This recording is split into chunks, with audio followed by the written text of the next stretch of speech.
गुरुवे नमः। अतुलित बलधाम हेम शैलाभदेहं धनुजवनकृशानं ज्ञानिनामग्रगण्यं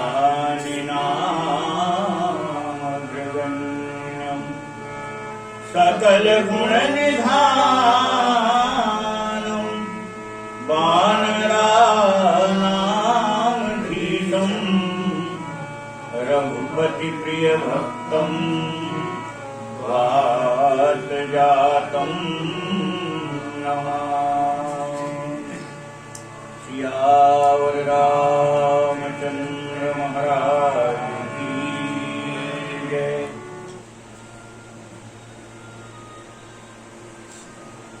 122 दोहा के नीचे दूसरी चौपाई। प्रभु रघुपति तजी से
कथा के प्रसंग में श्रवण कर रहे थे अपन। कागसुंद जी कह रहे बिना भगवान के भजन के इस भव सागर से पार नहीं हो सकते। लाख उपाय कर लिए जाए, करोड़ों उपाय कर लिए जाए, परंतु बिना भजन के और भव सागर से पार नहीं। राम भजिए सब काज विकारी, और इसलिए कह रहे हैं कि सबसे पहले भजन बन जाए। संसार का तो जो भी जमा खर्च है, लेना देना है ना, कर्म का, ये अपने आप होता रहेगा, इसमें आपको प्रयत्न नहीं करना है। दीन बंधु बाही देना देह देत सब देत, नर अपने अज्ञान ते वृथा सोच कर दे। दीन बंधु बाही देना बोले जिस दिन शरीर मिलता है उसी दिन इसके पूरे जीवन का जमा खर्च साथ में लेके आता है। देह देत सब देत, तो अपने यहाँ तो वैसे सनातन धर्म में, हिंदू धर्म में जन्म पत्रिका का जो प्रचलन है, उसके आधार पर अगर सही ज्योतिष वाला होता है तो एक एक मिनट का हिसाब दे सकता हूं। इतने बज के इतने मिनट पर आपके साथ ऐसा होगा, और ऐसा करने से ऐसा हो जाएगा, और ऐसा नहीं करोगे तो ऐसा हो जाएगा। तो भगवत कृपा से अपने नगर को बहुत बड़ा भारी यश प्राप्त है। तो अपने नगर में ऐसे ज्योतिषी रहे, परम पूज्य प्रातः स्मरणीय अजब दास जी महाराज जी को जय जय सरकार कहा गया।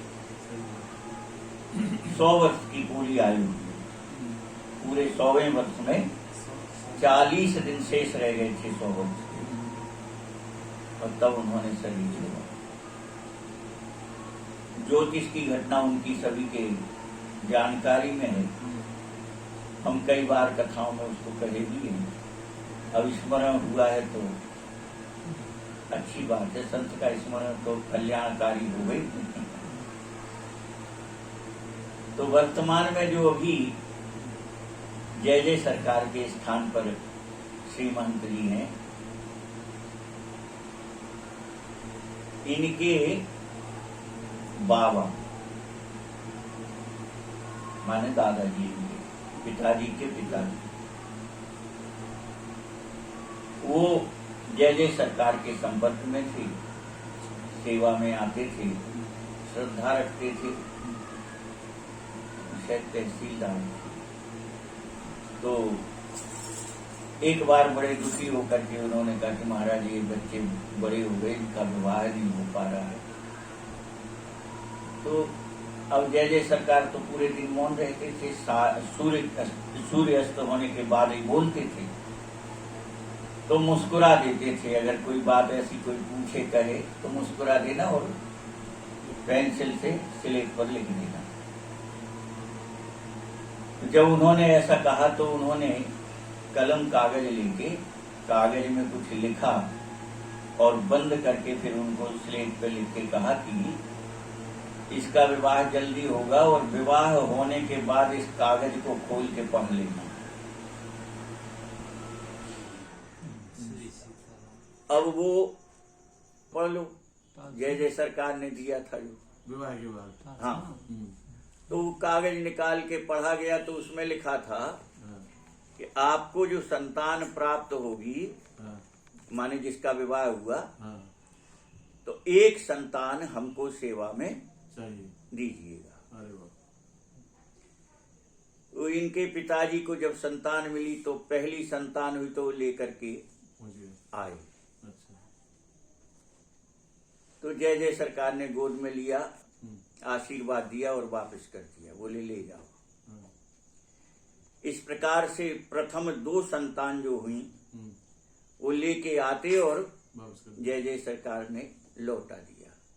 जब तीसरी संतान हुई उनको लेकर के आए तो मुस्कुरा करके उन्होंने कहा कि अब ये यहीं रहेगा। कितनी उम्र में? माने अब वो लाए तो जितने भी हो, 1-2 साल की उम्र में लाए होंगे। तो फिर थोड़े से वर्ष के बाद फिर वो छोड़ गए। अच्छा। और तब इनकी शिक्षा वगैरह से लेके कि जो कुछ है सब जय जय सरकार के ही चरणों में हुआ। ये नई चीज मालूम हो रही है। और उस गद्दी का एक विचित्र वो था कि महंती प्रायः शरीर छोड़ने के बाद ही हुई है। जो वर्तमान महंत रहते, जब उनका शरीर शांत होता तभी कोई को गद्दी दी जाती थी। परंतु जय जय सरकार ने कई वर्ष पहले अपने ही सामने उनको गद्दी पर बिठा दिया था। तो उनका ज्योतिष तो बहुत विख्यात है, लोग जानते हैं, आसपास के जो उनसे जुड़े रहे हैं। विचित्र विचित्र आश्चर्यजनक घटनाएं हैं। एक घटना और उनकी अभी भी लोग माने उस समय के हैं, विराज रहे हैं, जिन्होंने अपने आंखों से देखा है। फतेहपुर में यज्ञ चल रहा था, रामचरितमानस का यज्ञ करते थे सरकार। और ये धान की फसल लगी हुई थी और इल्ली का बहुत प्रकोप था उस समय। तो इतना अधिक प्रकोप था कि लोग बड़े दुखी थे, किसान सब। तो किसी ने, उस समय यज्ञ चल रहा था, तो किसी ने आके जय जय सरकार से और एक व्यंग के रूप में कहा कि जन्मेजय के यज्ञ में तो आहुति जब पड़ती थी तो सर्प दुनिया के आ करके उनके कुंड में गिरते थे। अब आप भी यज्ञ कर रहे हो और कि इल्ली का इतना प्रकोप है। उसका इतना कहना था और थोड़े ही मिनटों के बाद यज्ञशाला में केवल इल्ली ही इल्ली दिखाई दी। इतनी इल्ली गिरी, बताते हैं अभी लोग हैं देखने वाले, जिनकी आंखों के सामने ये घटना हुई है, अभी हैं। कहते थे कि माने 3-4 फुट तक इल्ली से भर गई यज्ञशाला यज्ञ कुंड में भी गिरी, है। यज्ञ कुंड में भी गिरी। हाँ, बाप रे। पूरे यज्ञशाला में। हाँ। और दूसरे दिन से एक भी इल्ली नहीं मिली, पूरे क्षेत्र की इल्ली खत्म हो खत्म गई। कर दिया। कई घटनाएं उनकी हैं ऐसी। एक बार वर्षा के ऊपर से भी ऐसे ही हुआ। तो लोग आए और उन्होंने कहा कि बताओ, आपके रहते और ये क्षेत्र सूखा पीड़ित हो रहा है, जल से व्याकुल हैं लोग, जल नहीं मिल रहा है, वर्षा हो जाए तो बताते हैं कि बिल्कुल जो सीमा है उस क्षेत्र की, फतेहपुर की, बोले सीमा के भीतर भीतर जल वृष्टि हुई, बाहर नहीं हुआ। तो ऐसी अनेकों घटनाएं उनकी हैं। तो ज्योतिष जो है वह कहीं झूठ नहीं है, बस उसको जानने वाला जानकार अगर गणित लगा करके सही निकाल ले 100% से तो सब कुछ। तो हम ये कह रहे थे कि जन्म होते ही अपने को क्या सुख मिलेगा, क्या दुख मिलेगा, ये सब पूर्व निर्धारित है ना। गुरु महाराज ने भी भरतलाल जी के समझाने में कहा है, जन्म मरण सब सुख दुख भोगा, हानि लाभ प्रिय मिलन वियोगा, काल कर्म बस हो ही गुसाई, बरबस रात दिवस की नाई। कह रहे हैं कि जैसे रात और दिन प्रकृति का नियम है। ऐसा तो नहीं है कि कभी कोई कहे कि भैया अब बहुत हो गई रात, अब तो तुम सवेरो कर दो, और कोई बटन लगो हो के दबा दो तो सवेरो। ऐसा नहीं है, वो तो अपने नियम से होगा। ऐसे ही संसार में जो जीव आया है ये कर्म अधीन आया है, कर्म करता है, कर्म के ही अधीन आया है, और प्रारब्ध कर्मों को लेकर के इसके भोग भोगने पड़ते हैं, और नए कर्म करता है, कुछ उसमें से भोग लेता है, कुछ शेष रह जाते तो फिर प्रारब्ध बनता है, और ये जन्म का चक्कर चलता रहता है। तो सबसे बड़ी हमारी विडंबना ये है जीव की कि जो निश्चित है उसको तो हम टालना चाहिए। प्रयत्न करते। जैसे हमारे कर्म में जो हमको सुख मिलना है, जो दुख मिलना है, वो निश्चित है, पर हम सुख पाने के लिए तरह तरह के प्रयत्न करते हैं, है ना। हम सुखी हो जाएं, पर भाई कर्म में जो सुख है वही तो मिलेगा।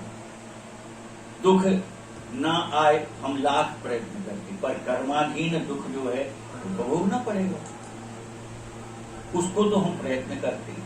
अच्छा, जो चीज भाग्य में नहीं लिखी होती है उसके लिए हम भाग्य भरोसे छोड़ते हैं। लोगों से चर्चा करो तो कहते भैया अब देखो ये धंधा पानी या परिवार ये सब तो देखना पड़ेगा, अब भाग में हुई है भगवान तो भजन तो देख ही ले, भाग्य में हुई है तो मिलेगा। तो हम भगवान और भजन को तो रख देते भाग्य पर, और जो भाग्य में है उसके लिए अपना पुरुषार्थ करते। होना उल्टा चाहिए कि संसार का कर्म जो है इसमें आपको अपनी तरफ से पुरुषार्थ नहीं करना है, जो सामने आ रही है परिस्थिति उसको आप करके चलिए, और पुरुषार्थ करना है भजन में। प्रहलाद जी ने बड़ी सुंदर बात अपने पिता से कही, उपदेश किया है प्रहलाद। तो प्रहलाद जी कहते हैं कि जन्म से ही भजन का संस्कार डाल देना चाहिए और भजन बना लेना चाहिए। बचपन में ही भजन बन जाना चाहिए। आगे चल करके बोले कोई कहे हम बाद में भजन करेंगे तो बोले फिर नहीं होगा। तो पहले बचपन से ही बच्चों को भजन के संस्कार पड़ जाएं और फिर वो भजन बना ले, तो फिर वह जीवन में कहीं भटक नहीं सकता, कहीं पतित नहीं हो सकता, और निश्चित वह भगवत प्राप्ति कर लेता। तो गोस्वामी महाराज लिखे, भजिए राम सब काज विसारी। कारू सुन जी कह रहे पक्षीराज करो जी, आप ही विचार करके बताओ। प्रभु रघुपति तजी से ही काज। रघुनाथ जी को छोड़ करके और किन देवी देवताओं की सेवा करें, किनकी हम भक्ति करें, किनकी शरण में जाएं। क्यों? कह रहे रघुनाथ जी के जैसा स्वामी संसार में कहीं है क्या? तो आप कैसे कह रहे? तो कालसुम जी कह रहे मोह से सठ पर ममता जाती, मुझ जैसे सठ मूर्ख पर इतनी ममता रघुनाथ जी करते हैं, तो क्या मैं उनकी ममता, उनके प्रेम पाने के लायक हूं? परंतु मेरे जैसे सठ पर भी इतनी ममता रघुनाथ जी करते हैं, और इसलिए भजन करने लायक तो एक रघुनाथ जी ही। एक बात याद आ गई तो निवेदन करो। संसार में जितने देवी देवता हैं, जो राम जी में सामर्थ्य है, तो अन्य किसी देवी देवताओं में नहीं। इसके प्रमाण में रामचरितमानस की एक चौपाई स्मृति में आ गई। गोस्वामी जी महाराज लिखे, गई बहोरी गरीब निभाजू, सरल सबल साहिब रघुराई। जो गई, जो गई, बोले उसको लौटाने वाले अगर कोई हैं तो अत्यंत सरल हैं, अत्यंत बलशाली हैं, और स्वामी है, मालिक है। कौन? रघुनाथ। तो अब इस चौपाई को अर्थ तो अपन समझ लिए, पर इसका प्रमाण कहीं मिलेगा? तो बहुत बड़ा प्रमाण रामचरितमानस में इसका मिल जाता है। दुनिया में जीवन दान कोई दे दे, मरे हुए को जिंदा कर दे, ये भी हो जाता है। तरह तरह की सिद्धियों से तरह तरह के सारे उपाय हो जाते हैं, पर एक ऐसी घटना है, दुर्घटना कहना चाहिए उसको, जिसके लिए संसार में किसी देवी किसी देवता में सामर्थ्य नहीं है कि वो लौटा दे। और वो क्या है?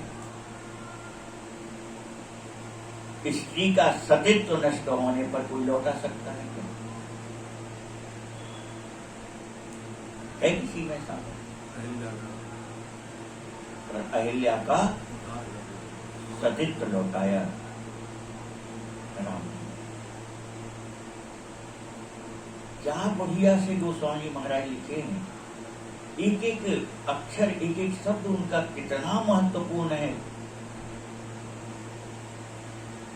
गई पतिलोक आनंद भरी। बोले अहिल्या कहाँ गई? बोले जहां सती जाती है।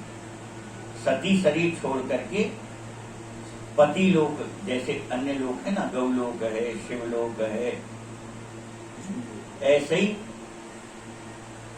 पति लोक, सती जो जाती है वह पति लोक जाती है। तो भगवान पति के रूप में ही उसको प्राप्त होता है, और इसलिए शरीर छोड़ के पति लोक जाती है। तो सती जहां जाती हैं, अहिल्या राम जी को पाकर के कहां चली गई? गई पति लोक आनंद गई। संसार में किसी ने आज तक किसी का सतीत्व लौटाया हो ऐसा एक भी कोई नहीं। केवल परब्रह्म परमात्मा ही ऐसे सामर्थ्यवान है जो ऐसे गए को लौटा देते जिसको कोई न लौटा। तो मोह से सठ पर ममता जाती, और बड़ा बढ़िया शब्द रख दिए गोस्वामी जी महाराज। कालसुम जी कह रहे मुझे जैसे मूर्ख पर रघुनाथ जी ममता करते हैं। प्रेम अलग है, ममता अलग है। ममता तो एक तरह से जैसे मोह ग्रसित व्यक्ति और किसी से प्रेम करता, उसको ममता कहते हैं। जैसे माँ की बच्चे पर ममता होती है, तो प्रेम तो है, परंतु जब ममता कहा जाता तो प्रेम की पराकाष्ठा।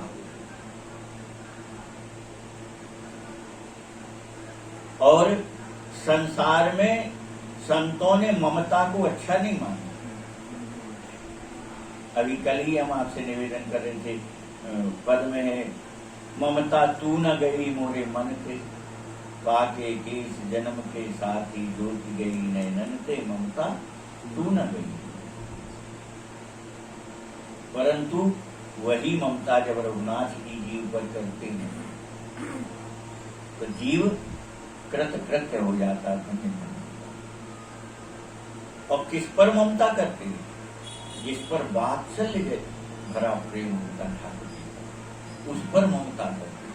तो काव्यसुंद जी पर अपार वात्सल्यमय प्रेम है राम जी का। तो कह रहे हैं काव्यसुंद जी मुझ पर इतनी ममता करते हैं। काव्यसुंद जी कह रहे पक्षीराज गुरु जी आप तो साक्षात विज्ञान स्वरूप ही हो, तुम विज्ञान रूप नहीं मोहा। आपको कोई मोह हो ही नहीं सकता, ना मोह है। आप तो साक्षात ठाकुर जी की सेवा में रहते हो, आप तो ज्ञान स्वरूप हो। और नाथ कीन मोह पर अति छोहा, तो मोह के वश नहीं यहां आए थे। नहीं, आप तो मुझ पर कृपा करने के लिए यहां आए थे। मोह का तो बहाना था, मूल कारण आपके यहां आने का मुझ पर कृपा करना था। काव्यसुंद जी कह रहे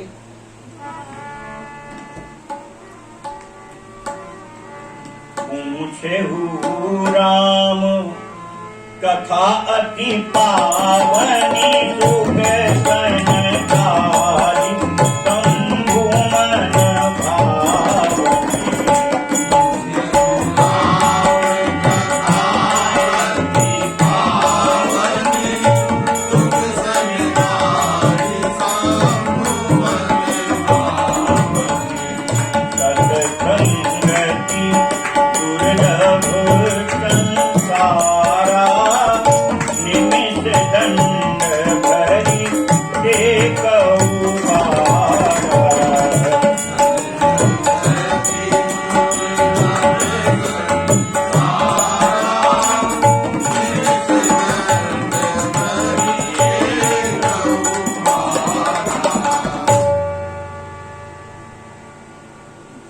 कैसी कृपा की आपने? बोले आपने आकर के मुझसे राम जी की कथा, राम जी का चरित्र सुनाने के लिए कहा। यह आपकी कृपा।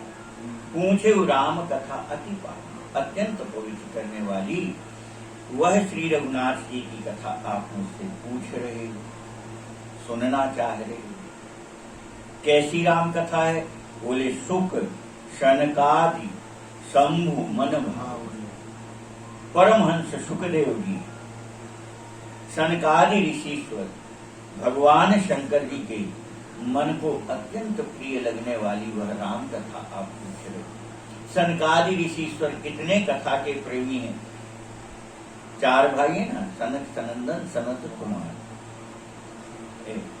सनातन सनत कुमार, सनक सनंदन सनातन भी बैठी और सनत कुमार, 4 भाई।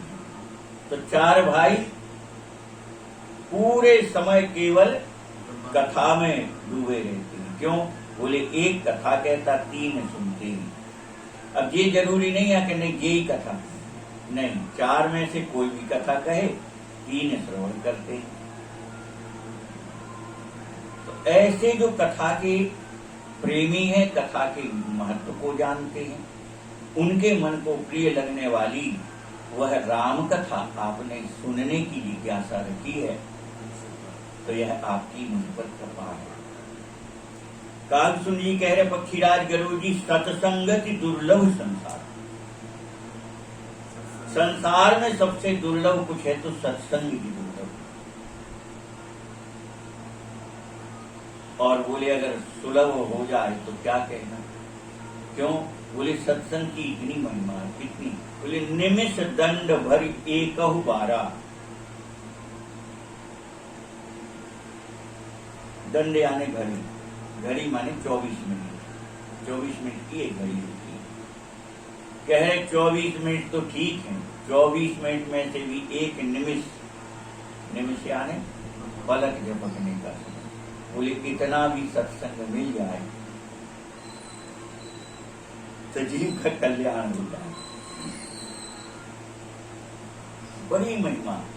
और गोस्वामी जी महाराज का दोहाई है, एक घड़ी आदि घड़ी आदम में पुण्यान, तुलसी संगत साधु की हरे कोटि अपराध। करोड़ों करोड़ों पाप संत के साथ होने पर नष्ट हो जाते। ऐसी सत्संग की महिमा।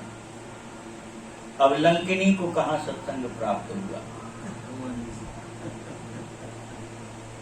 तो दो घटनाओं से सत्संग की प्राप्ति होती है।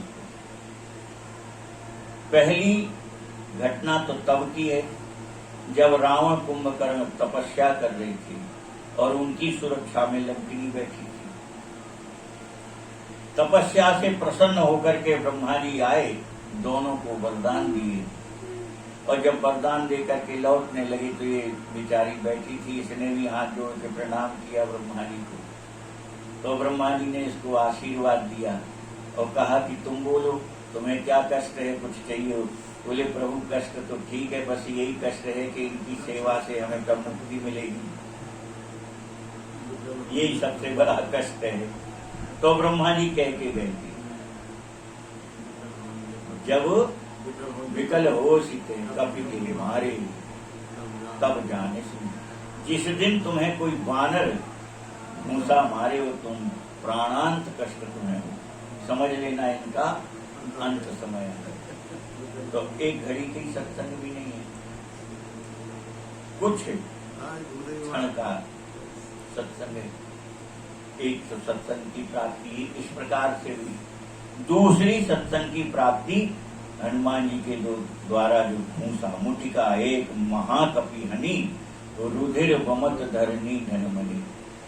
तो बहुत पहले की घटना है, जब हनुमानगढ़ी में दादा कथा कहते तो एक भक्त थे, तो उन्होंने उस समय नहीं, फिर बाद में बैठते तो कभी चर्चा करते, तो फिर उन्होंने अपना प्रश्न रखा, दादा फिर तो लंकिनी को सत्संग की प्राप्ति तो माने वो घूसे ही सत्संग है, और तो कोई उपदेश तो पहले कहाँ होगा, उपदेश तो फिर बाद में मिला, पहले तो घूसे ही लगा उसको। दादा ने कहा वह नहीं सत्संग। तो परम पूज्य महाराज जी अपने भक्तमालिनी महाराज जी ने भक्तमाल की टीका में और यहाँ कथा जो कहते थे, तो वह यहाँ की कथा में भी कहा है,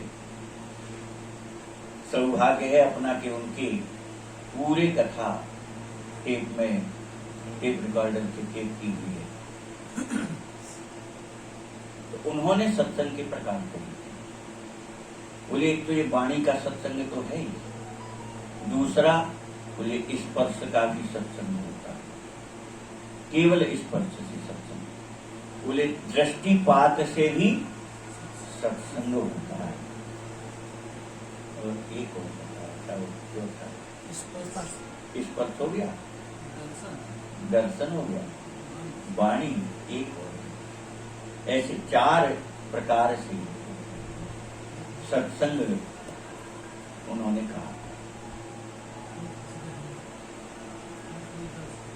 तो अब यहां लंकिनी को स्पर्श हुआ ना हनुमान, वही तो सत्संग है।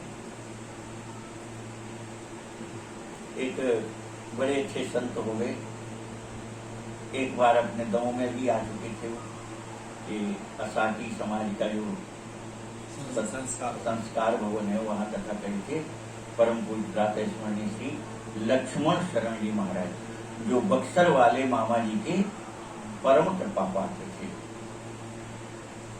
उन्हीं से हमने सुना था, बोले नील भैया बस बात ये है कि दो में से एक कुछ बन जाए।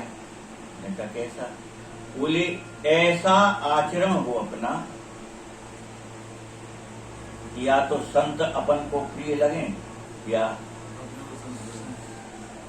संत तुम्हें प्रेम करें, या तुम प्रेम करो संत को। तो बोले अपन में तो सामर्थ्य नहीं है कि अपन कर पाए, तो बोले ऐसा आचरण बन जाए कि संत अपन से प्रेम करने में, दोनों में कल्याण एक ही होना है, चाहे आप प्रेम करो चाहे वो आपसे प्रेम करें। तो इस प्रकार से किसी भी तरह से सत्संग की प्राप्ति हो जाए, सोई जीव का कल्याण हो जाए। पर कितना कठिन है, कह रहे दुर्लभ संसार है, सत्संग दुर्लभ है। अब देखो बड़ी माने संदेह बहुत बनते हैं, है ना? नहीं बनते। सत्संग दुर्लभ कह रहे हैं। वर्तमान में ऐसी वैज्ञानिक टेक्नोलॉजी आ गई है कि आप कहीं बैठे रहो वहां भी आपको, अब बोले टीवी तो घर में रहती, तो बोले घर जाओ तब टीवी पे चैनल में सत्संग देख सकते। अब आप जहां हो तो ये मोबाइल, और मोबाइल जा भी नहीं कहते, नहीं आप बैठक में बैठो के, छाया में बैठो के, धूप में बैठो के, कहाँ बैठो, नहीं आप जहां हो जैसी परिस्थिति में हो, इसमें भी सत्संग के चैनल आ जाते सारे की सारे। अब आपको इतना सुलभ तो है, फिर वो स्वामी महाराज क्यों कह रहे कि अति दुर्लभ संसार है, सत्संग दुर्लभ संसार है, बहुत दुर्लभ। तो वास्तविक बात यह है कि सत्संग संतों का साथ ही सत्संग है। संत के अलावा और कोई कितना ही आपको ज्ञान दे, तो ज्ञान तो हो सकता है और सत्संग नहीं हो सकता। ज्ञान और सत्संग में अंतर है। ज्ञान हो जाना अलग बात है और सत्संग अलग बात है। केवल संत का साथ मिल जाने भर से जीव का कल्याण हो जाता है, और ज्ञान में तो रावण को 4 ही वेद कंठ, और भी संसार में बहुत से ज्ञानी हुए। अंत में जो विश्वविख्यात, उनको क्या कहते, दिग्विजयी पंडित, वह भी अंत में भक्ति के लिए उनने अपनी पोथियां जला दी, गंगा में सिरा दी, यमुना में सिरा दी। हरिराम व्यास जी कई गाड़ियों में ग्रंथ भर के गए थे वृंदावन शास्त्रार्थ करने, पर आचार्य स्वामी श्री हरिदास जी महाराज से जब उनका सत्संग हुआ तो गाय श्री हरिवंश महाप्रभु से, हरिवंश महाप्रभु से जब सत्संग हुआ तो उनकी शरणागति लेकर के वो सारे ग्रंथ उन्होंने यमुना जी में विसर्जन कर दिया। तो ज्ञान अलग है, सत्संग अलग है। सत्संग से अपना आत्मबोध होता है, हम कौन हैं, हमें क्या करना चाहिए, और यह बात जब आत्मा में बैठ जाती है तो फिर कल्याण होने में देर नहीं है। अपने स्वरूप को पहचान लेता है सत्संग के माध्यम से। ज्ञान के माध्यम से स्वरूप को नहीं पहचानेंगे, कह लोगे, बखान कर सकते हैं, परंतु आपको बोध नहीं बैठ पाएगा। बोध कब बैठेगा, बोले बिल्कुल ना पड़ा हो, पर संत का साथ मिल जाए तो आपको आत्मबोध बैठा देगा।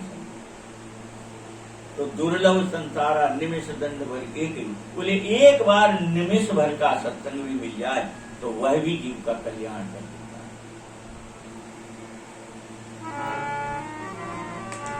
देखे गरुड़ निज हृदय विचारी, मैं रघुवीर भजन अधिकारी।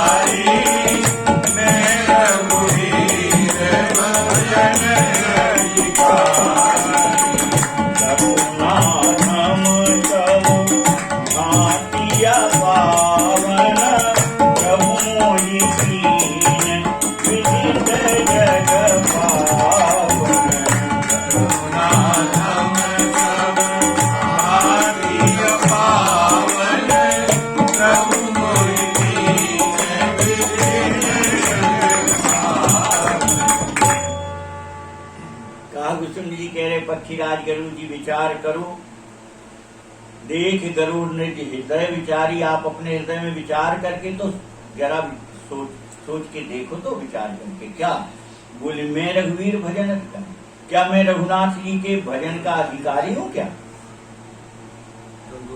तो क्यों अधिकारी नहीं हो? तो कह रहे सकुना नहीं, सब प्रकार से अत्यंत नीच पक्षी कौआ का शरीर मेरा, अपवित्र अपावन, सब प्रकार से अपवित्र हूं, और कौआ का शरीर सबसे निम्न शरीर है पक्षी में। ऐसा हे नाथ, ऐसे शरीर में और मुझको रघुनाथ जी ने कृपा करके अपनी भक्ति प्रदान ही नहीं की, नहीं, उस सुख को दे रहे हैं जिस सुख के लिए आज भी भगवान शंकर जी प्रयासरत है, साधनरत है। जय सुख लाग पुरारी, असुर वेश शिव कृत सुखद, अवधपुरी नर नार, तेहि सुखमय संतत मुनि। तो अवधपुरी के स्त्री पुरुष जिस सुख में सदा सदा डूबे रहते हैं, और उस बाल लीला के सुख में कालसुन जी भी सम्मिलित रहते हैं, भी उस सुख को प्राप्त करते हैं। और शंकर जी बोले अभी साधना कर रहे उस सुख को पाने की। तो ऐसा कालसुन जी कह रहे प्रभु मोहि दीन विदित जग पावु। ऐसा निम्न शरीर कौआ का शरीर है मेरा, सब प्रकार से अपवित्र मानते हैं अपने यहाँ बड़ी। अब आजकल तो कोई कुछ मानते नहीं है, पर अब हम लोगों के देखते देखते तो ये रहा कि कहीं कौआ छू गया तो स्नान करो, तरह तरह से भगवान शंकर जी का फिर स्नान करके पूजन करो। कितना अपवित्र मानते, परंतु कह रहे कालसुन जी के विचार तो करो आप। ऐसा अधम कौआ का शरीर पाने पर भी वो सारे संसार में रघुनाथ जी ने हमको सिरमौर बना दिया। विदित जग पावन, सारे संसार में, और मुझे प्रसिद्धि बन नहीं दी, पवित्र भी बना दिया। कौआ का शरीर भी कितना पवित्र बना दिया। बोले आप ही कथा सुन रहे हो, आप यहाँ चले आए कथा सुनने, ये मामूली बात है। तो आप ही कथा सुनने आ गए हो, यही तो रघुनाथ जी की कृपा है कि मुझे प्रसिद्धि देने के लिए आप जो सब प्रकार से ज्ञानी भगत शिरोमणि त्रिभुवन पति कर जान, आप उस तीन लोक के स्वामी के सेवक हो, और ज्ञानी भक्त शिरोमणि, ज्ञान में और भक्ति में शिरोमणि। तो ऐसे आपको यहाँ कथा सुनने के लिए भेज दिया राम जी ने। तो आपको मोह नहीं हुआ, नहीं, मुझे प्रसिद्धि देने के लिए राम जी ने आपको यहाँ भेजा। कालसुन जी से कथा सुनी, किसने? बोले पक्षी राज करो जी, पक्षियों के आदि पुरुष। कथा किससे सुनी? बोले कौआ। तो इस प्रकार से मुझे संसार में यश कीर्ति प्रदान की रघुनाथ जी।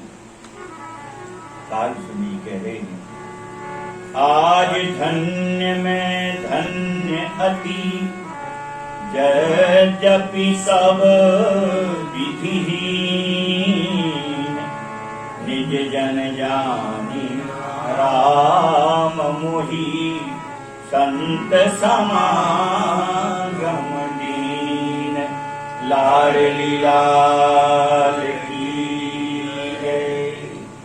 यद्यपि सब विधिहीन, हे नाथ, यद्यपि सब प्रकार से मैं निम्न हूं, किसी लायक नहीं, परंतु आज रघुनाथ जी ने मुझे धन्य धन्य कर दिया। आपका दर्शन करके और आपको राम कथा सुना करके आज मैं धन्य धन्य हो गया। निज जन जान राम मोहि, संत समागम। संतों का मिलन कब होता है? जब राम जी कृपा करें, बिन हरि कृपा मिल ही नहीं सकता। तो आपका यहाँ आना ये रघुनाथ जी की कृपा का प्रमाण है। तो रघुनाथ जी संतों को किससे मिलाते हैं? किसको संतों से मिलाते हैं? किन जीवों को संतों से मिलाते हैं? जिन पर रघुनाथ जी कृपा करें, अपना मान लें उनको संतों से मिला देते। निज जन जान राम मोहि संत समागम दीन। अपना मान करके राम जी ने कि ये मेरा भक्त है, मेरा कौआ मेरा भक्त है, ऐसा मान करके रघुनाथ जी ने और आपको मेरे पास कथा सुनने दिया। इसलिए रघुनाथ जी की कृपा, रघुनाथ जी की ममता में कहाँ तक कहूँ, कितनी ममता मुझ पर करते हैं। हे नाथ, नाथ जथामति भाग्यं राख्यं नहीं कछु कोई। चरित सिंधु रघुनायक थाह की पावै कोई। लाडली लाल की जय। राग सुन जी कह रहे पक्षीराज गुरु जी, नाथ जथा, हे नाथ, मेरी जितनी बुद्धि थी मैं अपनी बुद्धि के अनुसार और आपको कथा श्रवण करा। राख्यू नहीं कछु, मैंने आपसे कुछ भी नहीं छुपाया। ऐसे रहस्य, ऐसे भेद जो दुनिया में कोई नहीं जानता है राम जी के, वह रहस्य, वह भेद भी मैंने आपको बताए, जो राम जी के भेद कोई नहीं जानता। अब आई ना एक चौपन, कागपुर जी कह रहे, वर्णत मोह होय अति बीड़ा। रघुनाथ जी की बाल लीला जो है, बोले वो इतनी विचित्र है, इतनी विचित्र है कि वर्णन करने में हम को शर्म आ रही। बोले हम कैसे वर्णन करें। वर्णत होय मोह अति ब्रीड़ा, ब्रीड़ा यानी लज्जा आ रही, कहां से वर्णन करें, कैसे वर्णन करें। तो ऐसी कौन सी बात भगवान की बाल लीला में, तो कालूसुन जी ने बता दी थी, यहाँ स्पष्ट करके नहीं लिखा, परंतु ऐसी कौन सी लीला है जो कहने में संकोच लगता। तो बाल लीला में ठाकुर जी तो मानव चरित्र कर रहे थे, करत चरित धर मनुज तन सुनत मिटहि जगजाल। तो मानव लीला कर रहे हैं, तो अब बच्चे हैं, छोटे से हैं, अभी आंगन में बैठते हैं, घुटुरियन चलते हैं, घुटने और हथेली के। तो ऐसी बाल लीला करते हैं कि बोले कैसे बता रहे, बोले नहीं कुछ तो बता। तो कालूसुन जी ने सुनाई कहलाई, तब तो कह रहे हमने छुपा के नहीं रखा, राख्यू नहीं कछु कोई, हमने वो भी कह दिया जो नहीं कहने लायक थी, तो हम भी कहें दे रहे।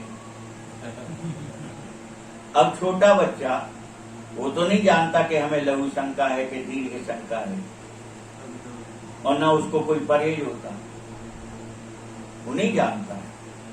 और बैठे बैठे लघु शंका हो जाए तो बच्चों का खेल आप हम सब देखते हैं, और किए होंगे तो अपने पिताजी लोग देखते रहे, और अपन देखते हैं। बच्चे आंगन में बैठे हो और कहीं लघु शंका हो जाए तो उसी में हाथ पाते। अब आगे की आप लोग जान लो और काका बोल सका।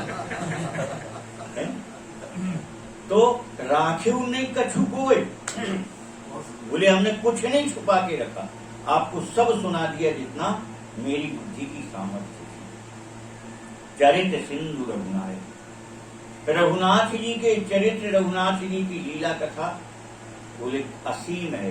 कैसी, बोले समुद्र की तरह। समुद्र को लोग कहते भले ही हैं, इतनी गहराई उतनी गहराई इतना जल, कभी नहीं नाप सका। अब देखो समुद्र के संबंध में किसी की भी बात जो है वो ऐसे ही है जैसे है कोई कहे कि चाहे जितनी गिनती तुम कहो हम सब गिन सका। अब कोई से कहो अच्छा हमारे सिर के बाल गिनो कितनी, गिनेगा, गिन पाएगा क्या, सही गिन पाएगा। अच्छा अब एक आदमी कह दे कि अच्छा तुम्हारे बाल में 10 करोड़ 26 लाख 300 बाल, तो आप कहो कि नहीं है तो क्या तुम गिन के दी। अब क्या करें, है कोई उपाय। तो ऐसे ही है वर्तमान के वैज्ञानिक जो कहते हैं समुद्र इतना गहरा है, इतना जल है, ये सब मूर्खता की बात है। समुद्र के जल की कोई सीमा नहीं बता सकता है, गहराई भी कोई नहीं बता सकता। हाँ जहां तक तुम्हारी सामर्थ्य थी वहां तक की गहराई तुम बता रहे हो, पर समुद्र की मुख्य गहराई क्या है ये नहीं बता सकते,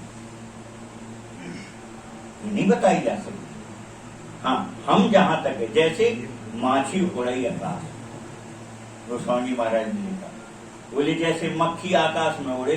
अब मक्खी से कोई पूछे कि आकाश कितना बड़ा कितना ऊंचा, तो उसकी जितनी सामर्थ्य वो उतनी बताएगी। बच्चा समुद्र के दर्शन करके लौटा, जगन्नाथपुरी ले गए बच्चों को, वहां से आए। अब छोटा बच्चा, उससे पूछा समुद्र गए थे? अरे बोले गए थे। अच्छा देखा? बोले हाँ हमने तो नहाया भी। अच्छा तो कितना बड़ा है? तो कहते इतना बड़ा। क्या इतना बड़ा है? आंखों से तुम जो देख रहे क्या इतना ही है समुद्र? नहीं, आंखों की तुम्हारी एक सीमा है, समुद्र की सीमा नहीं समझ में आएगी। आप एक बार में संपूर्ण समुद्र को नहीं देख सकते। 3/4 पृथ्वी के 3/4 भाग में समुद्र है, 1/4 पत्थर है। तो रघुनाथ जी के लीला चरित्र कैसे हैं? बोले समुद्र की तरह। बोले फिर कहते हैं जो लोग वो, बोले बस वो बच्चों की तरह है, जितनी अपनी सामर्थ्य से कहते हैं। तो कागभूषण जी ने पहले ही कह दिया कि प्रभु जितनी मेरी बुद्धि थी, मैंने अपनी बुद्धि के अनुसार, अपनी सामर्थ्य के अनुसार कहे हैं तो अपार। कितने? बोले समुद्र की तरह। तो चरित सिंधु रघुनायक थाह की पावे कौन थाह पा सकता है? तात्पर्य कोई नहीं पा सकता। अपार असीम है, ना आदि का पता है ना अंत का पता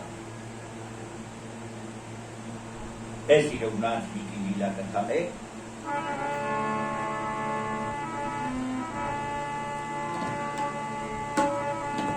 सुमिरि राम के गुण गणना, पुनि पुनि हरष भूषण सुजाना। मेरे राम के गुण गणना, पुनि पुनि हरष भूषण सुजाना। महिमा निगाहे करि गाई, अतुलित बल प्रताप प्रभु पाई। महिमा निगमने की करि गाई, अतुलित बल प्रताप शिवराज पूजे चरण रघुराई, मोह पर कृपा परम दुलारी।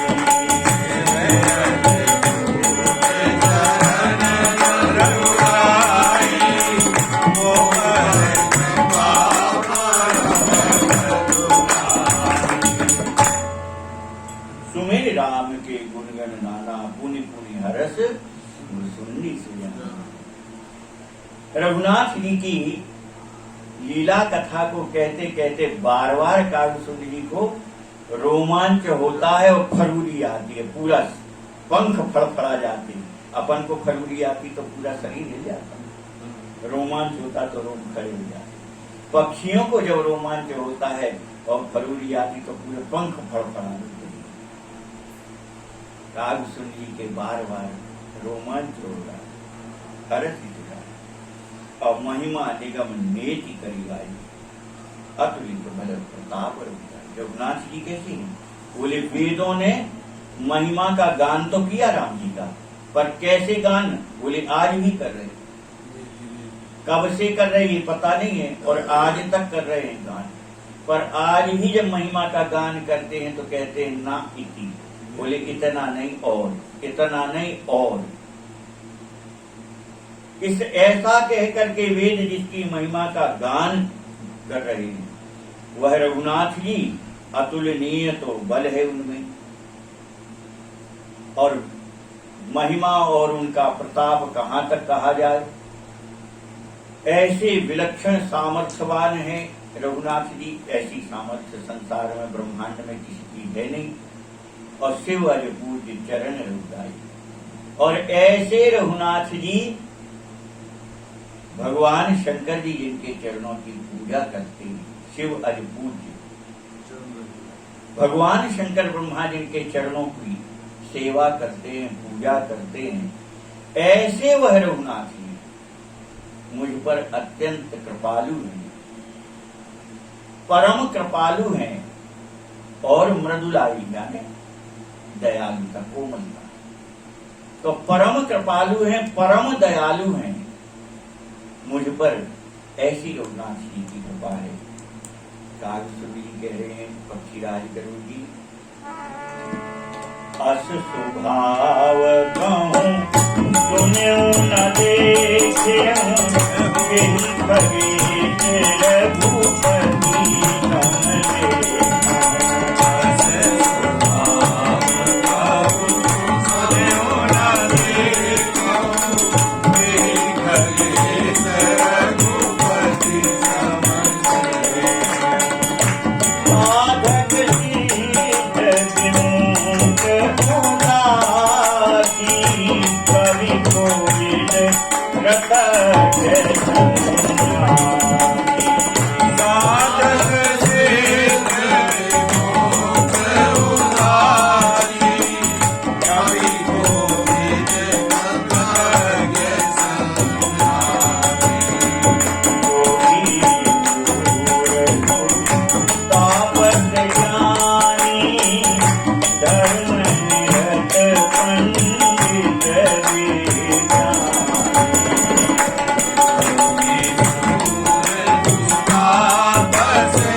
कहूं सुने और न देखो, के खगेश रघुपति सम। कागसुंदरी कहे पक्षी राज जी, ऐसा स्वभाव आज तक ना तो मैंने देखा है और ना कान से सुना जैसा रघुनाथ जी का। किसको कह दूं कि संसार में ये रघुनाथ जी के जैसा है या रघुनाथ जी इसके जैसे? रघुपति समझे, किसको कह दूं रघुनाथ जी के जैसा है? ऐसा स्वभाव देखेंगे, सुना ही नहीं है जैसा रघुनाथ जी का स्वभाव। इतना विलक्षण स्वभाव रघुनाथ जी, अपराधी पर कोह न का, जिसको अपना मान लेते हैं फिर वो कितने अपराध करें। कभी भूल के भी, धोखे से भी रघुनाथ जी उस पर क्रोध नहीं करते।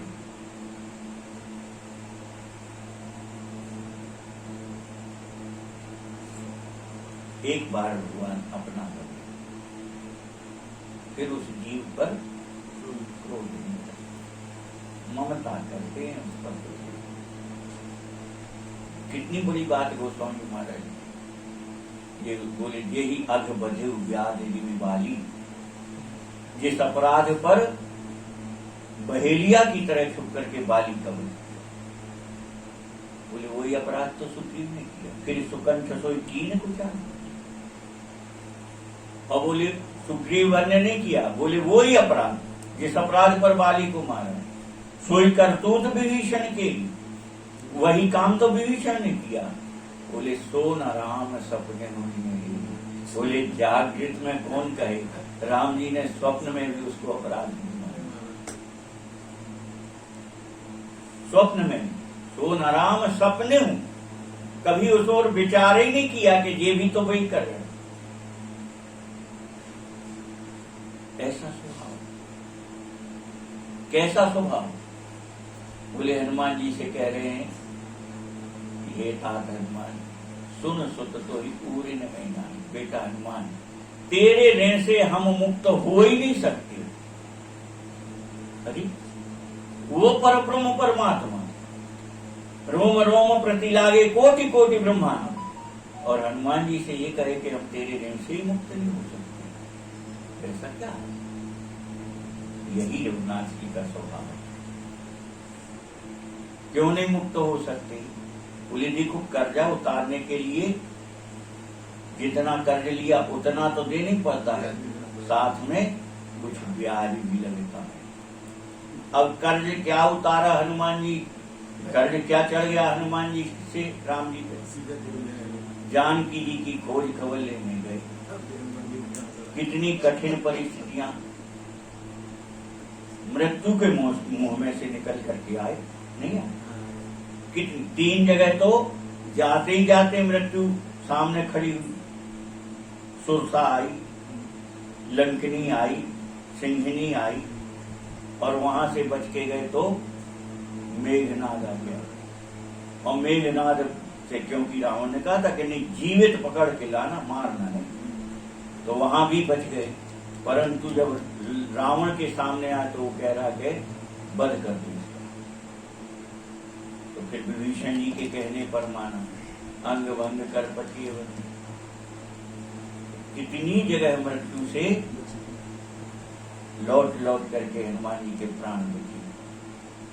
तो कह रहे हैं अब इस ऋण से अगर हमें मुक्त होना है तो सबसे पहले तो जितने संकट में हम हते इतने में पहले तुम्हें डालें। उतने ही संकट में जब तुम जाओ और ब्याज देना तो उससे अधिक संकट में जाओगे, तब हम तुम्हारा सहयोग करें और तुम्हारी सहायता करके तुम्हें उस संकट से मुक्त करेंगे, तब तुम मुक्त हो पाओगे। तो राम जी कह रहे भैया हम तुम्हें ऐसे संकट में डाल नहीं सकते, इसे जीवन भर हम तुम्हारे ऋणिया बने रहेंगे, परंतु कभी हम तुम्हारे ऊपर संकट आ जाए तो हम विचारे में ही नहीं आ सकते।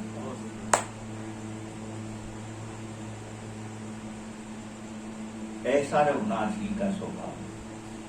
अरे कहाँ तक कहा जाए, क्या विलक्षण महिमा है ठाकुर जी की।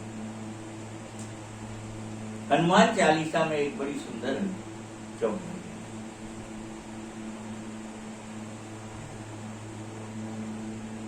कह रहे हैं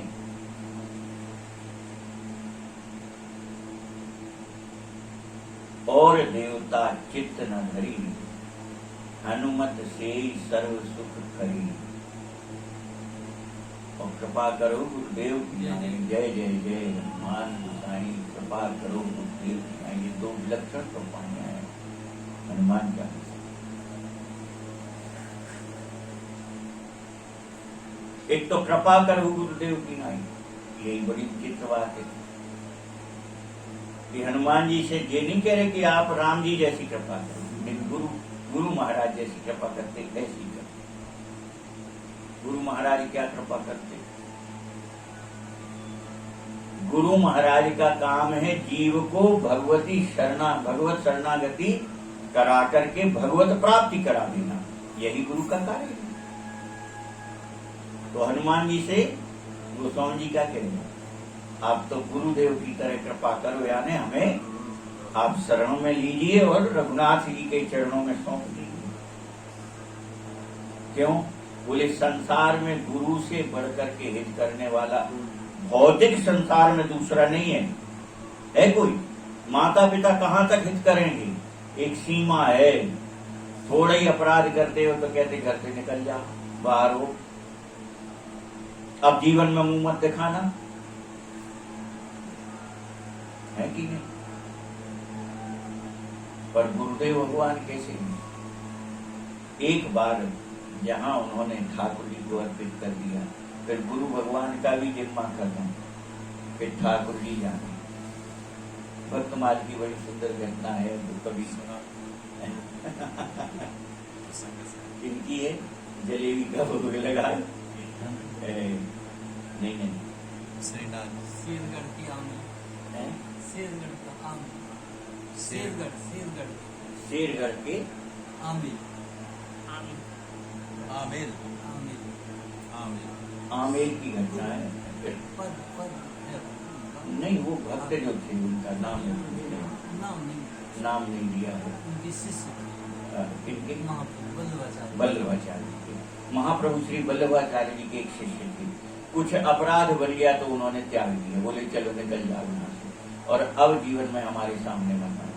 और वृंदावन से निकाल दिया, बोले छोड़ दो वृंदावन, चले जाओ। तो आगरा आके रहने लगे। अब आगरा में एक दिन सवेरे सवेरे वो निकले तो बढ़िया गरम गरम एक जगह जलेबी बन रही थी। अब पहले ये डालडा तेल नहीं था, पहले केवल गाय का घी ही चलता था, उस समय की बात है। तो बढ़िया घी की जलेबी दूर तक सुगंध दे रही थी और इनने देखा कि वो क्या बढ़िया गरम जलेबी बन रही है।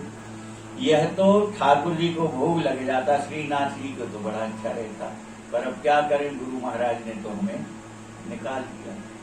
फिर भी मन नहीं माना, तो इन्होंने जलेबी खरीदी और वहीं से श्रीनाथ जी का ध्यान करके उनको भोग लगाया। और उस समय भी बाल भोग का ही था मंदिर में, श्रीनाथ जी के मंदिर में वह भी बाल भोग का समय था। वहां पर्दा लगा था और बाल भोग ठाकुर जी के सामने रखा था।